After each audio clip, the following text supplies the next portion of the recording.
So one of the things we do here at the Gullo Group is if you're purchasing a home with us or you're looking to sell your home is we do like a seller net sheet or a buyer net sheet. And that just shows you like a breakdown of the closing costs. And a lot of people will say, well, Matthew, the seller pays all the closing costs. And that's not true. It's never been true, and it's even more not true now. There are title fees, tax certificate fees, HOA fees, title insurance fees, and then also obviously commissions or compensation fees for the real estate agents on both sides that are transacting.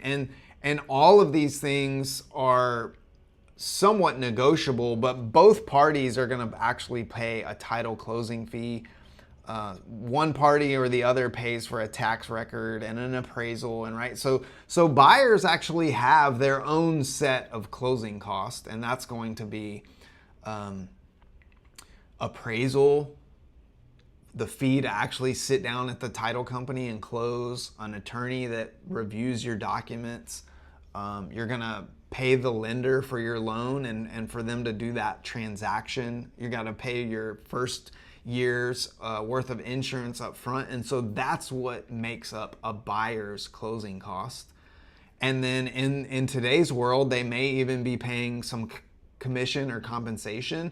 And if there's multiple offers on a home, they may be the one that is paying for the title insurance. And so that all together kind of adds up what it is to have closing costs on the buyer side. Now, on the selling side, or why it's kind of commonly referred to as the seller closing fees, or a buyer might say, I don't want to pay any closing fees.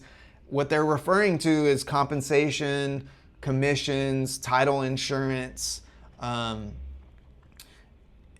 taxes, things like that historically have been more weighted to a seller than a buyer, but always negotiable.